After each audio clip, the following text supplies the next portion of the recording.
What's up? This is View from Legacy View comic book series, and this is Chillin the Green Box. And on today's show, we got Jerry from E4 Comics, and he's doing a book that if y'all like Dragon Ball Z and the Four Brothers and Warriors of Virtue, sprinkled a little bit Teenage Mutant Ninja Turtles.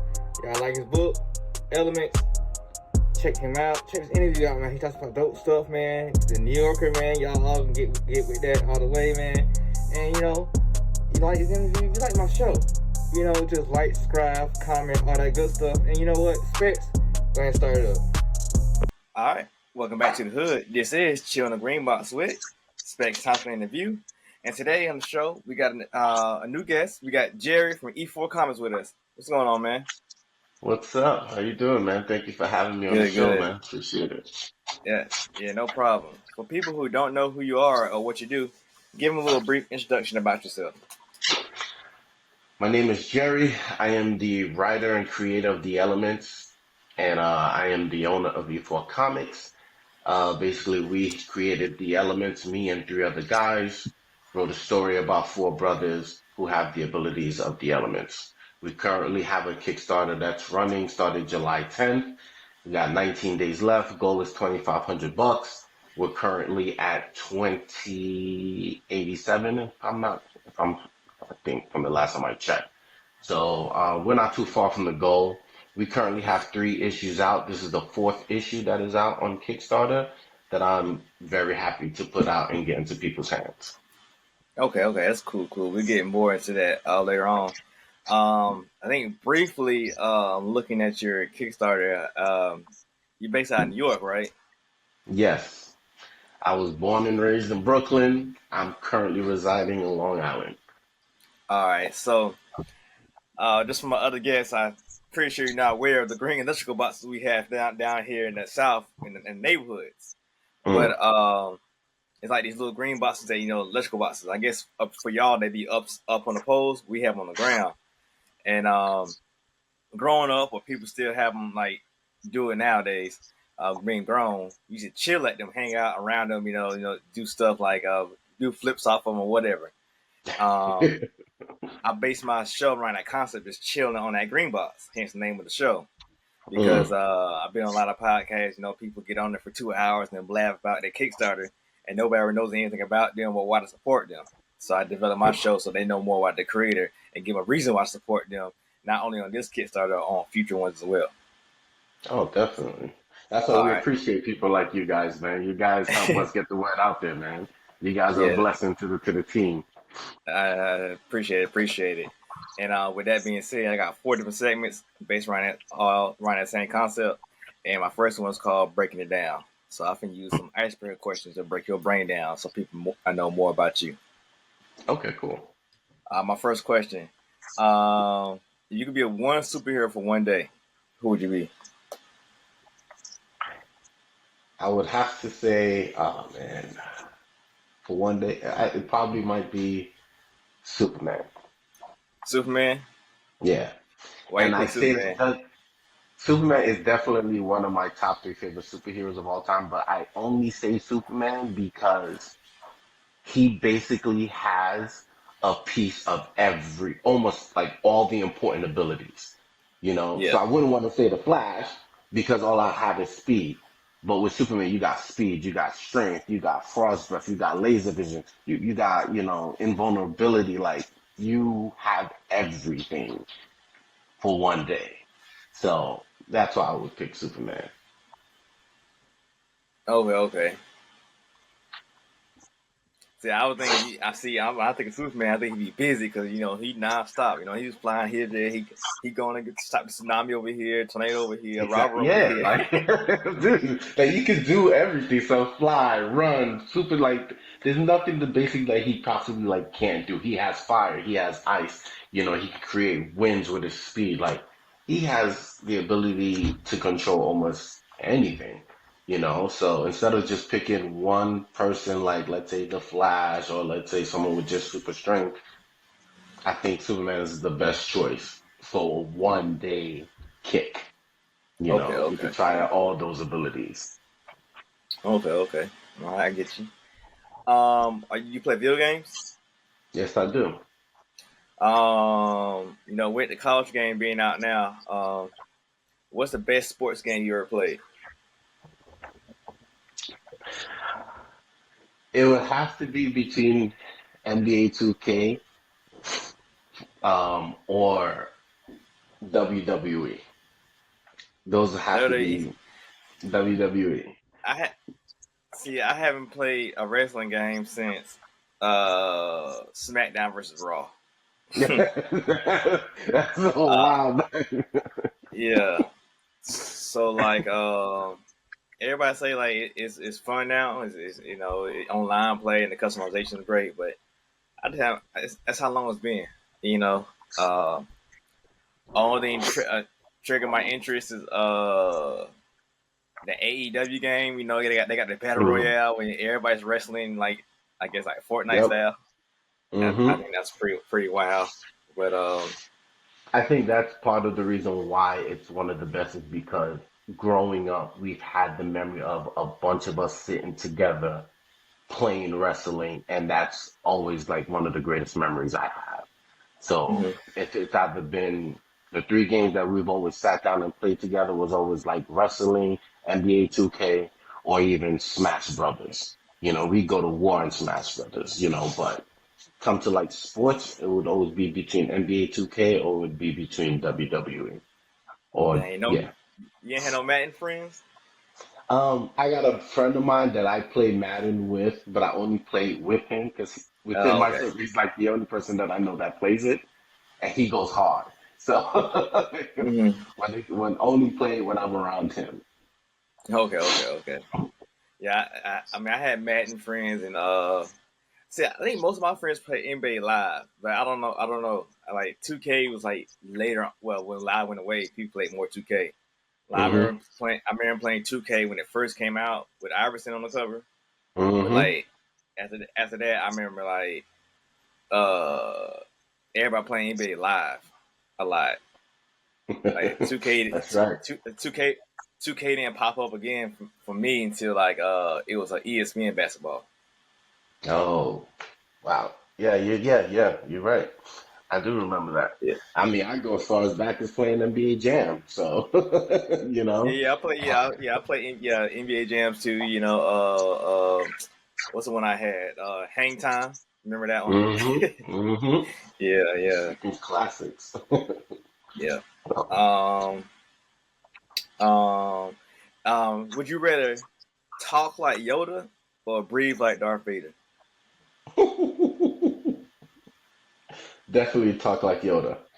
Definitely talk like Yoda. Because I think talking like Vader would give me too much flashback. I grew up with asthma, so I feel like I was talking like Vader most of my childhood, when you couldn't breathe, you Trauma. just like, yeah, so it was just like, I don't want to go think about talking like Vader. I'd rather talk like Yoda any day of the week for me, hands down. Okay. All right. Well, that's all the questions I got. It's brief, but hmm hopefully people got a good little feel about who you are. Going to my next segment. It's called the back issues. hmm Being in comics yourself, you should know all about back issues. But for people who don't, if you want to know about a character origin story, you want to know about Lex Luthor, you go to his back issues, find out more about his origin story. So in this segment, hmm we're going to go to your back issues, find out more about your origin story. Okay. So with that being said, uh, where are you from and what do you call your hood?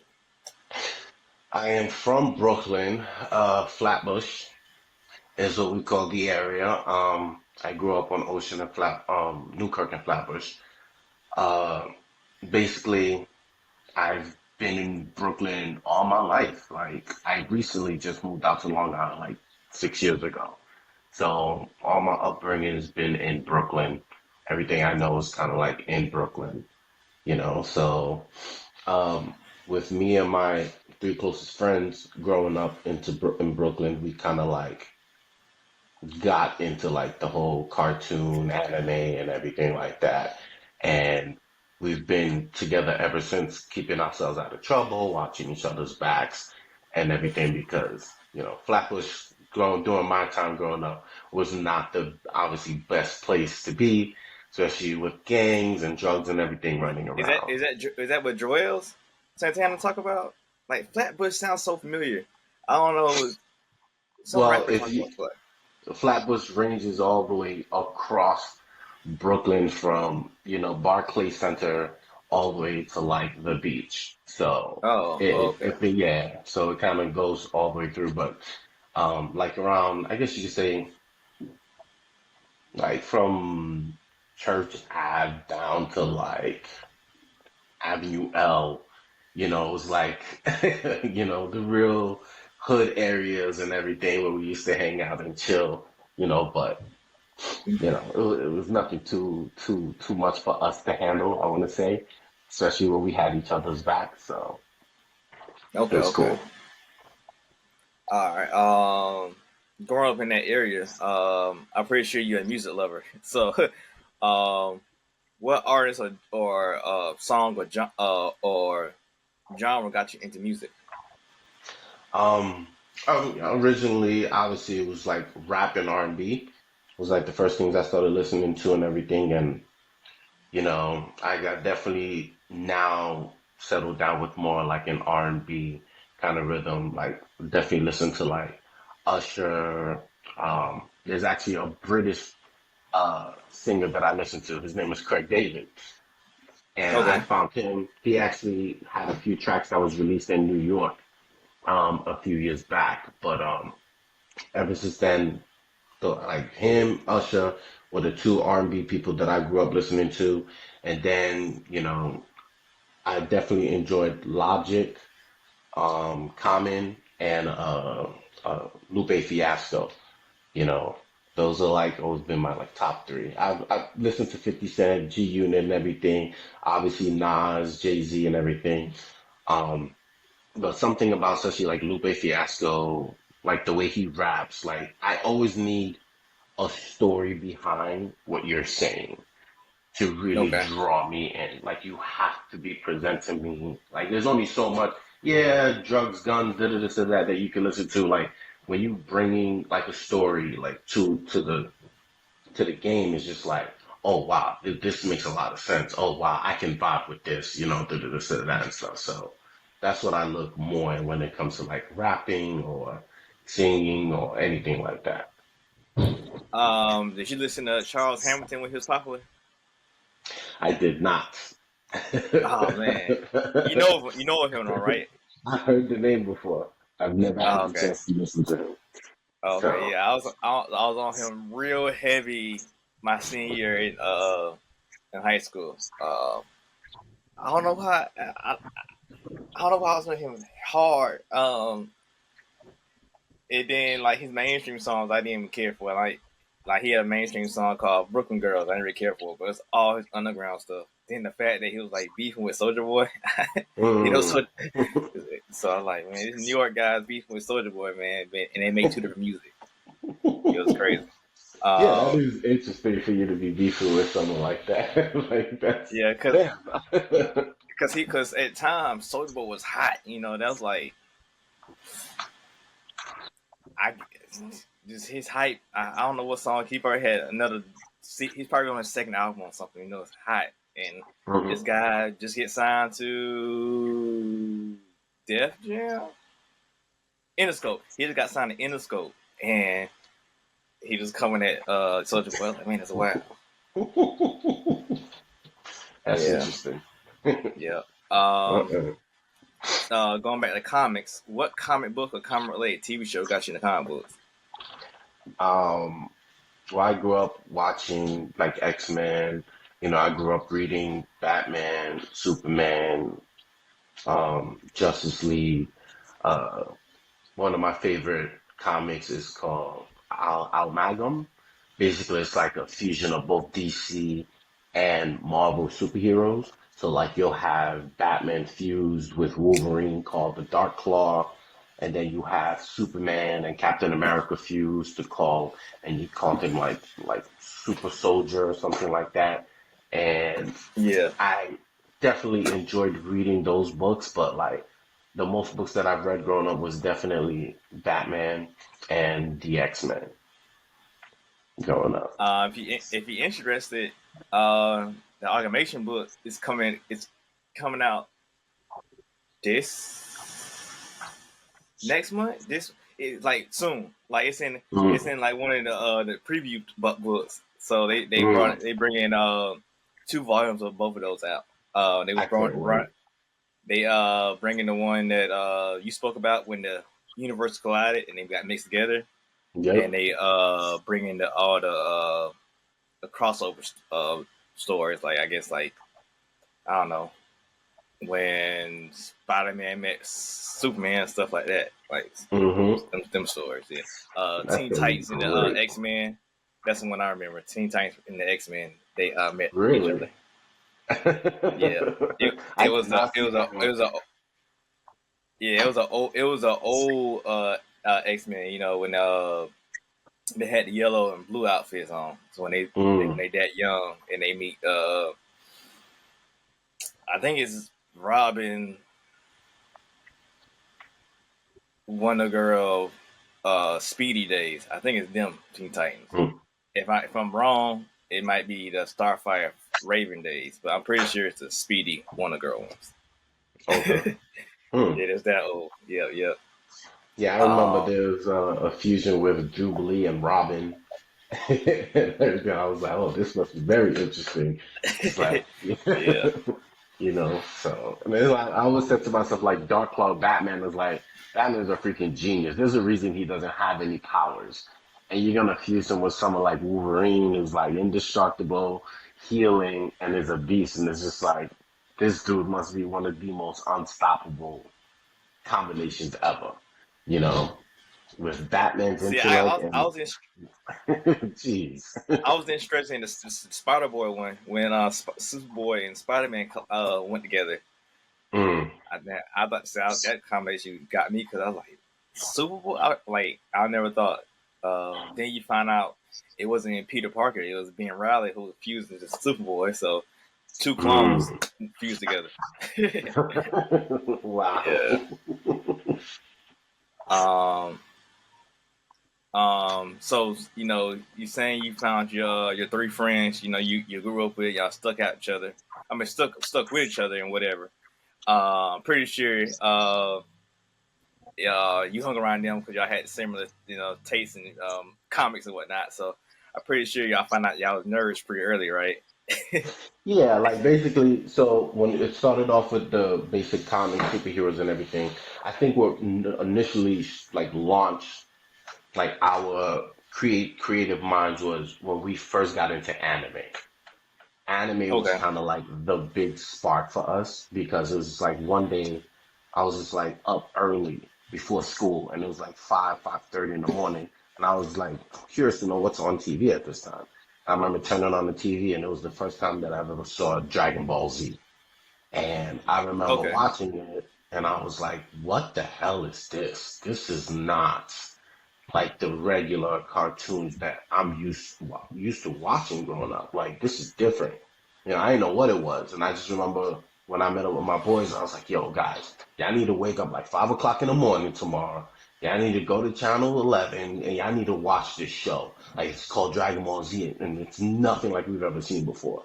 And I remember them watching it. They're meeting me up in school, and they're like, "Yo, what the hell was that?" It's like, "Yo, bro, it's crazy." Like, and then from there, it kind of like fueled my anime crave. And I started getting more into more anime, started watching more anime and everything. And so did they. And I want to say by the age of like 15, 16, I was always into writing. I've always written short stories in school, poetry, things like that.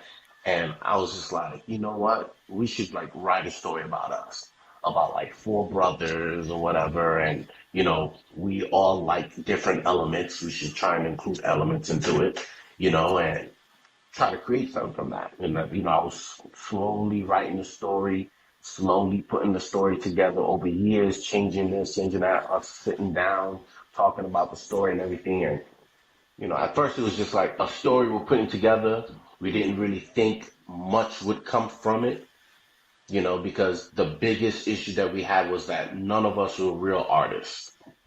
Yeah. So at a point in time, it was just kind of like writing the story down, looking at it just to be like an anime. Like if we ever got the opportunity to present this, this would be like our anime and stuff like that. That's how it always like we configured it.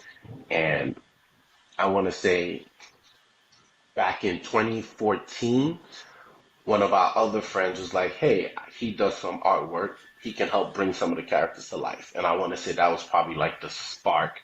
Was like when we first saw the first created character, we were like, "Oh, okay, like maybe this is possible. Maybe we could do something with this." And as he created all the other characters, it was like, we decided we wanted to make this look a little bit more like anime-like. So Mm-hmm. I ended up finding like another artist who was able to take my friend's artwork and convert it into more of an anime style art. And from there, back in 2016 was when we dropped the very first issue of the Elements, which we call issue zero, because it didn't start from the beginning. It kind of started somewhere further ahead because it was more like created to draw people's attention in. So we wanted to put it in an area where the boys were more familiar with their abilities and they're going through something very traumatic. Like they're fighting one of their biggest rivals at first, and then grab people's interest, and then have them like, where does this all begin? How does this all begin? And then go back to issue one, and then start building up to that point of issue zero. Okay. So that's kind of like what we did. So now we have like issue one, The Awakening, which is about like the boys finding their stones. And then issue two, The Burden of Truth, is basically they're making the decision that they want to become the new elemental warriors to bring the fight to the Chronos who's trying to take those abilities from the boys. And issue three, Dysis Saga Part One, is like their first big villain that they have to fight. And that's gonna go through three different issues, which is what it kickstarted. We have Dysis Saga Part Two going right now. And then there's eventually going to be the final saga, which is part three. That's gonna come out Okay. eventually.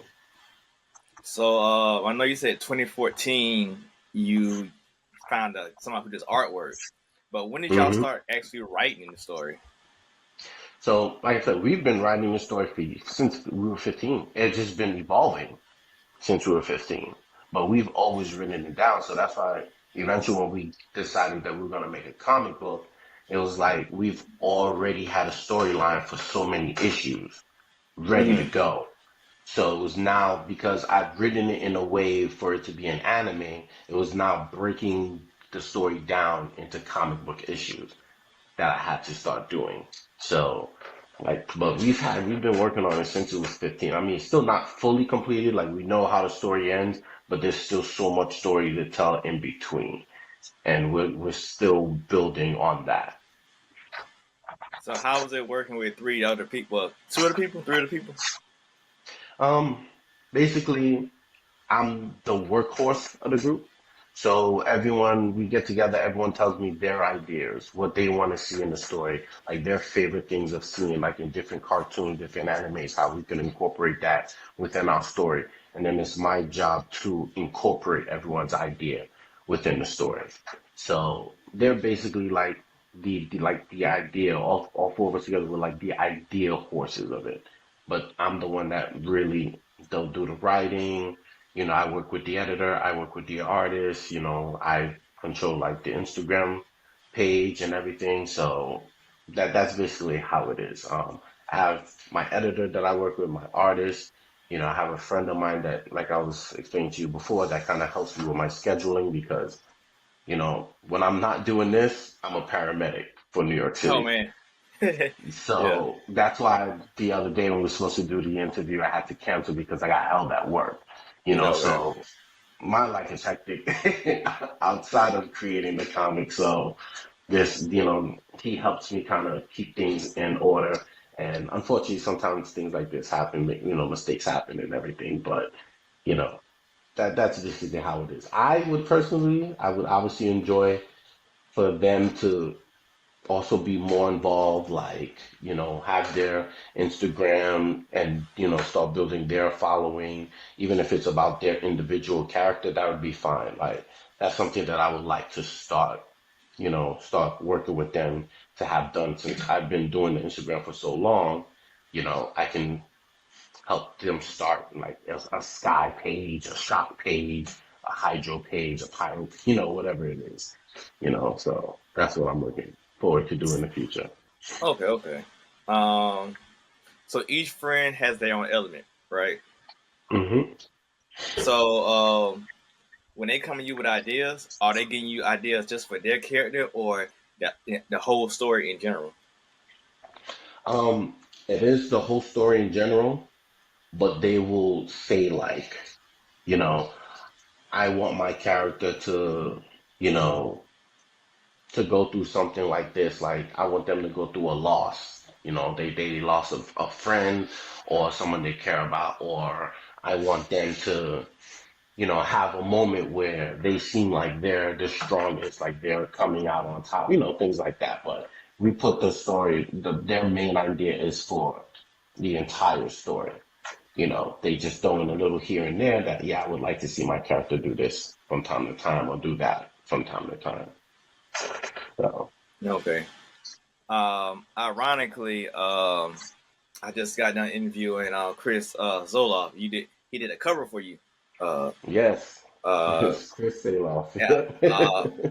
He he has a similar situation like you did with his story, but it's a little bit different. He takes his story from a D&D game they played, and so Yep. his characters are his friends from D&D game, and he writes them based on the same way. So it's funny how y'all work together, but it's two different concepts of the same story y'all writing this.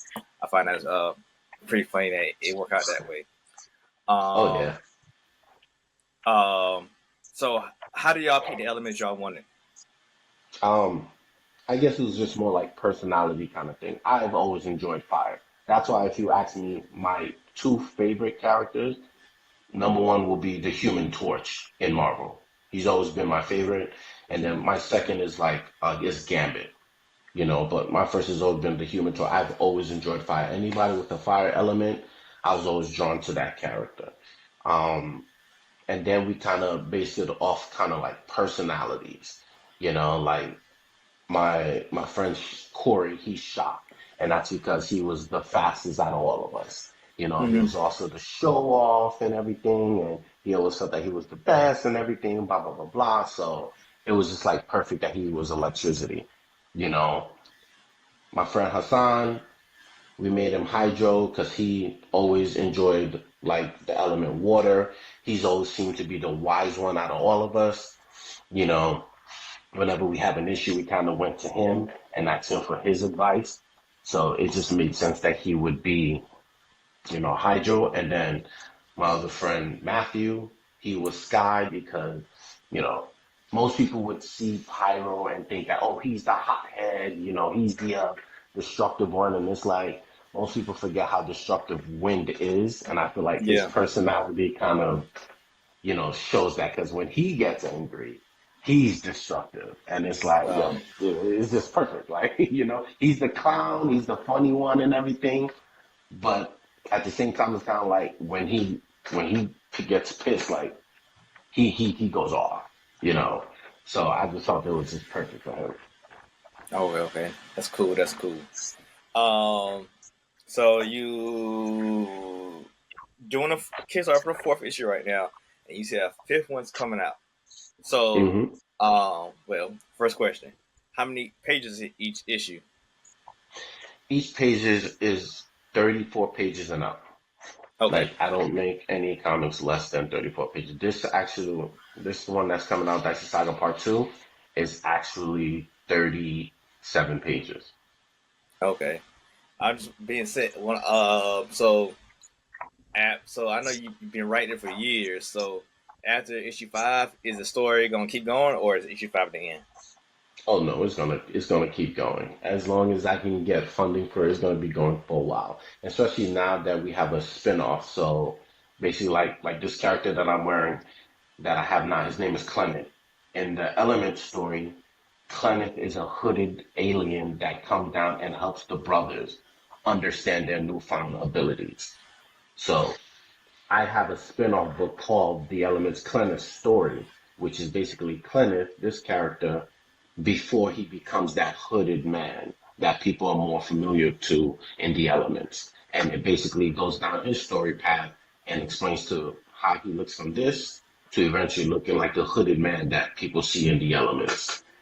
So that's like another spinner. So I have issue one of that that's already out.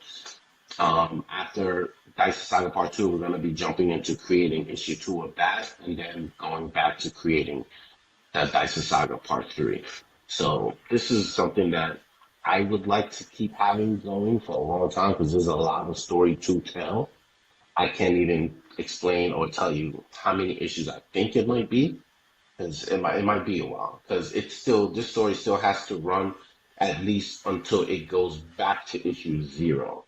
Okay. So it's gonna be going on for a while. Is your friends involved with the spinoff as well? Yes, their idea goes into that as well. So like I wouldn't really want to put anything else out there without consulting them, going through it with them, because like I said, we have different views, we have different likes. So I feel like by going through all 4 of us, we are able to put out a little bit of something that other people might like. Okay. So like, for example, like let's take Dragon Ball Z for an instance. I don't like useless characters. And I say that because like if you ever watch Dragon Ball Z, basically the only person you really need is Goku. Everyone else just unfortunately falls so far beneath him that they're useless. You know, that irritates me. I can't like if you have a character that's like, especially like he's part of the team, he's part of the fighting team.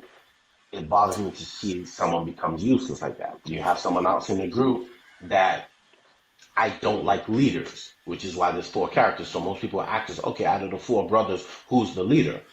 There is none. We literally just work together. Like if it's a scenario where Hydro is more effective in it, then he's going to take charge. If it's one where Shock is more effective, he's gonna take charge. Like they kind of work together because by pointing out a leader is also saying that this brother is the strongest out of all the brothers. And we're not really looking to do that. Like each brother will have their time to shine as the strongest, but they're not like the dominant strongest person, if that makes any sense. So there is not one Goku, there's not, one character that's going to take all the shine. It's always going to pass on through the whole team. So how do you feel about Ninja Turtles? I love Ninja Turtles. I hate Leonardo being the leader, but I love Ninja Turtles. I mean, Ninja Turtles is part of like one of the biggest, things about us creating this because it's like 4 turtles, us 4. My favorite was Raphael, so it was always that way. But like I said, it is a lot. I think it's more simple when you write a story and you have a clear-cut leader.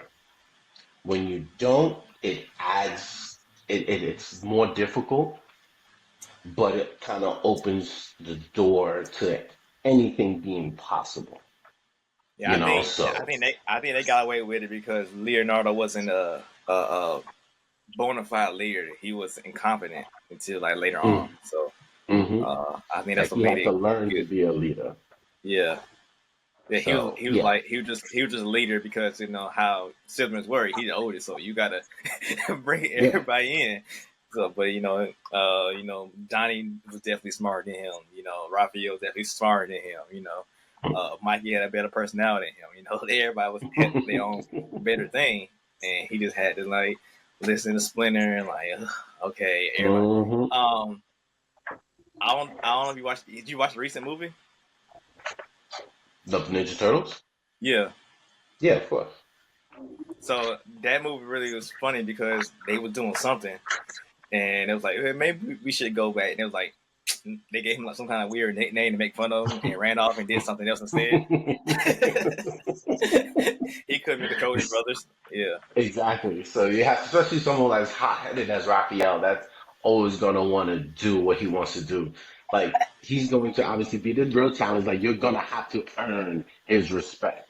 Like he's Yeah. one of those people. Like just because Master Splinter says you're the leader doesn't mean I gotta listen to you. Like you need to show me why I need to listen to you. Like he's definitely one of Yeah. those characters. You know. Yeah. Yeah. That's funny. Your artwork. I know you say you wanted to have the anime style or anime look to it. So how was it finding an artist to do it? How hard was that? That was probably the hardest thing for me to do because the I used to go to like things that I didn't know existed. Like there were people that I forgot how I stumbled. I think my the first artist I was working with, my friend told me about it that there are people that meet up all over the city just to share like their action figures, just to share like this, just to show this. You know, they meet up in restaurants and everything like that. This is not even like a con. 'Cause it sounds like a con that I'm talking about, but this is just like a group of people that would get together, like from Facebook groups to meet up and and show off their stuff. And I used to go to these things hoping to find an artist, and I couldn't do that. I joined a lot of Facebook groups looking for an artist, but it was also trying to find an affordable artist on Yeah. top of that because Yeah. you got to pay someone to do the artwork. So I ended up stumbling onto a guy named Brian, who I met him one of the Facebook groups, and he drew one of my characters.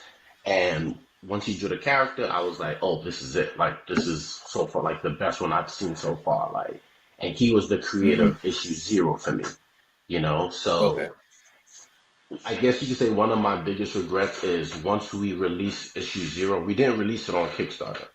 Like we had it printed it out, and it was kind of like selling like your mixtape in the back of your car was kind of Yeah. like what we were doing. It was just giving it to people, selling it to people, and everything, trying to get it out there. I wish that I kept with that momentum, going on to Instagram, going on to Facebook, and everything like that. But after a while, we kind of just died down with it. It wasn't until COVID hit is when a lot of people had to buckle down. And since a lot of people didn't really have much to do, a lot of people found themselves completing tasks that they were putting on hold for a while. Unfortunately for me, it was a little backwards because doing coverage, that's when I was the most busiest at my job.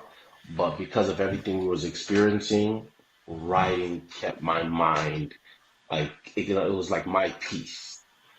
So I got back into my writing, and that's when me and the fellas created issues one, two, three, and everything. And from there, issue one, I found an artist. I loved his artwork, but unfortunately, with that artist, it was a lot of delays. Like he was also going through a lot of things in his life, so there was so much delays with my project being completed. So after issue one was done, I kind of had to part ways with that artist.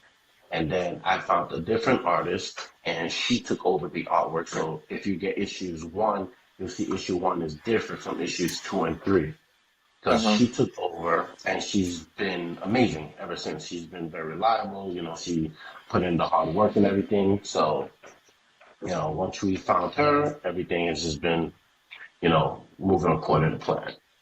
That's dope. That's dope. That's dope. Do I have anything else?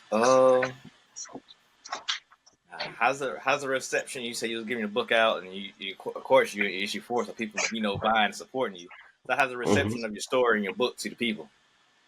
A lot of people are telling me that they enjoy it, they love it because if you're a big fan of like the Avatar, like the Last Airbender, Yeah. or like One Piece or Dragon Ball Z, it's kind of like how we mix the storylines of the elements. Like we kind of want to have like the best things about those shows, put into these books. So obviously some people are just at the point where they like to see more gore, more brutality, and everything like that. But it's kind of like, we try not to be too much into that. So that way, let's say you want to get like your young kids to read it, they Hmm. can read it without worrying about, like big guts coming out or anything like that. But there's still a lot of action, action packed and everything. You can even see it from the animation. Like if you go to our Kickstarter, we have an animation that we've that we had done, and this would be our second animation, and Oh, okay. that's kind of where we're trying to lead to. Like you'll see the first animation, our last Kickstarter, and then you see this new animation here. And basically, our goal is to eventually get to a point where we can continue these animations and put maybe like short episodes out on YouTube, and then start really growing from there. That's All right. would be like where I would love to be right now. Yeah. All right. Okay. I got check. I got to check the animations. I didn't get a chance to look at those. But give us a pitch of the Kickstarter. Exactly what people should be looking for, so they can go ahead and back you. So basically, you want to back my story, because it's about four brothers. They were found as babies in the forest, and they were picked up by sisters in an orphanage and taken to the orphanage, and they were raised in the orphanage. But before they reached their 18th birthday, they ended up deciding to leave the orphanage. And during their journey through like the forest, heading towards the city, they decided to play an old game that they, grew up playing called Manhunt to kind of like leave their like last memories or whatever. That's when they discovered the four stones that gave them the powers of fire, wind, water, electricity. Mind you, these brothers were already different before the stones. They were already stronger, faster than regular people to begin with. And people didn't understand why, so there was obviously a lot, some fear that was built around these brothers. So the next morning they wake up to find that their orphanage is under attack by this alien force called the Chronos that are looking to take the stones from them. They end up meeting a guy named Kenneth who's now training them and teaching them about their newfound abilities. So now Dysis comes to Earth. He's one of the first major villains that they have to fight, and it's one of their biggest battles yet. And basically, you're going to see if they're strong enough or if they trained hard enough to stand up against someone like Dysis. And that's what Dysis Sagas 1, 2, and 3 will have to show. Um, then, if you're not part, if your comics are not really your thing, but yeah, you're like, hey, this is a nice thing, you still want to support, we also do a special tier in all of our Kickstarter. It's called CB4K tier. Basically, it's comic books for kids organization where you can choose that tier and we'll send like 5 of our issues to that organization, which they basically send these comics to sick kids in hospitals, that dealing with cancer and everything like that. So we always have that tier for anybody that, would like to support the cause, but are not really into comics. You can always choose that, and you can, get a comic book in a sick kid's hands. So, um, we're currently 19 days left on the Kickstarter. We're almost at our funding goal. I think we're about $437 short. I would love to get to 100 backers. That is the original backer goal, but I'll take what I can get as long as we get funded. We got some cool stretch goals that we have to unlock, and not funny that you mentioned Chris. We have a thing going where if you do back Chris Saylor's Kickstarter and you do back mine as well, you'll get these nice chibi mini prints that we've created of his character Caliber, my character Pyro. So, we're definitely going to be putting that out very soon. So you can find me anywhere. I'm on E4 Comics, Instagram, Facebook, Threads, Twitter, aka X, so you can find me pretty much anywhere. All right, that's cool, man. We went through my segments, naturally. I mean, that's all I got. Y'all enjoy what he's talking about. You want to see a story about four brothers, man? Go ahead and back his story. Get some of that merch. He got for backing both him and Chris at the same time, and follow him and try to get the whole series. Just find out how they swing it all the way back to issue 0. Thanks, Jerry. Appreciate you coming on, man. Enjoyed it. Thank you for having me, Thomas. Thank you for having me, man. I appreciate you. I appreciate people like you that help, indie creators like me get our work out there. You guys make things a lot better, a lot easier, and we need more people like you guys. So thank you for having me on your show. Yeah, no problem, man. No problem, man. And that's Chill in the Green Box. I'm out. All right.